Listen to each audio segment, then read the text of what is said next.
Welcome to Local Walks with Honest Reviews. I'll show you my exact route and include some handy tips like where to park, what suitable footwear to wear, point out troublesome spots like steps and muddy patches or steep climbs, but also the highlights and the bits you don't want to miss on your visit. Also, if you can suggest any nice walks you've been on, please feel to drop me a note in the comment section below, as I'd love to explore some new places. And don't forget to hit like and subscribe, thanks. So today we're at the Wycoller Panopticon, aka the Pendleton Atom. The official info for this walk is 2.5k or 1.5 miles. It's also a short one and should take about an hour, but I am expecting it to be hilly based on the fact we're starting at the Atom, which is on top of a hill. I've never done this walk previously and we're starting in the car park at the Atom, which is quite muddy. It's got one of those sandy textures that when it gets wet, gets all over your shoes, and then you end up with white sand all over the inside of your car. We had a quick look around the Atom and then we set off along the path,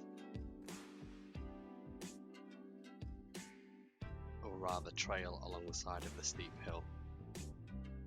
Here you can see how narrow the trail is, and also that it's just a mud trail. You will come to a faint split in the path and a signpost that gives you two different arrows. You want to take the lower route to the right, and this will take you on to the first kissing gate. You've got 2 or 3 gates, just keep heading through these. But at the metal one, you'll see there's a stile just to the right after the metal gate. This is where you have an option to take an alternative route which bypasses the houses and the private gardens. Option 2, which is my preferred route, does take you through the gardens of the houses you can see, but there's a lovely little pond and there's a little pink hippo just sticking out. It's quite a nice little surprise. If you're going to take this route, just follow the little posts and follow the edge of the garden so you're not too intrusive, and through the gate back to the main gate for this next muddy field.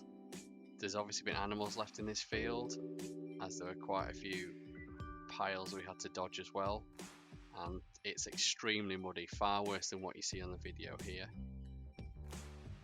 In fact, I couldn't really hold my camera and my daughter's hand at the same time, so I couldn't really film much.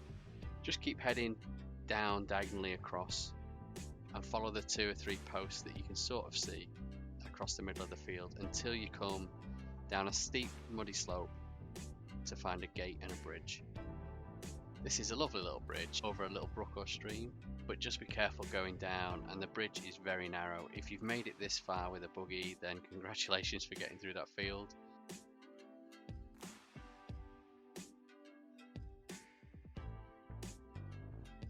It's very narrow at the bottom, just wide enough for your feet really.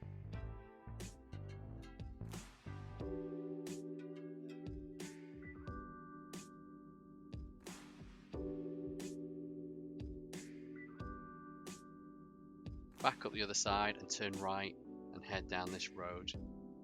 So this is an access road for the farm. It's quite well maintained and it follows the brook all the way down. And we stopped a couple of times to look at the little waterfalls and the little brooks as they converged on each other. You can also look up the hill that you've come down from and see the Atom. You're also going to come across what looks like an ancient bridge. It's just one massive stone crossing the brook. You can actually go over this to cross the other side, or you can use the ford just past it.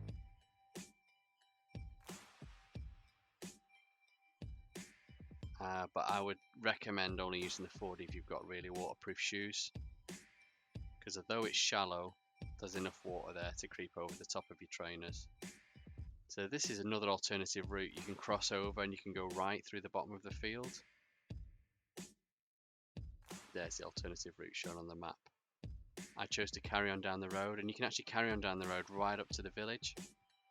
But at the next small bridge, I do recommend this detour. There's a nice little path. It's definitely the preferred route. There's benches here if you want to stop. In the field opposite, there's actually picnic tables.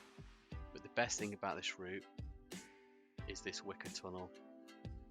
So this is made by the villagers in the village. And and sometimes they even make wicker horses and other animals. Although it only takes you a few seconds to get through, I thought it was quite unusual and pretty. As you come out the other side, you can see the old hall, and you get the opportunity to cross yet another ancient bridge. I believe this bridge is about 1,000 years old. Again, it's just made up of single pieces of rock laid across. Like the other bridge, there's no handrails or supports, so just aim along the middle and keep your balance. This one is slightly wider than the first one we saw. If you don't want to chance this, just walk up a little bit further and cross over there. At this point you can turn left and go to the village, or you can go straight on and explore the ruins of the hall in front of you, which is exactly what we did. There's a plaque here as well, so you can read all about what this hall is famous for. We had a little explore and then we headed back towards the village. Again, you've got multiple choices. You can choose to go through another ford or yet another really old bridge. So my daughter had her wellies on, so as she went through the ford, I walked up and I crossed this bridge. It's not until you get to it that you also realise this is quite narrow. Again, there's no handrails or anything, so you don't want to trip over the side.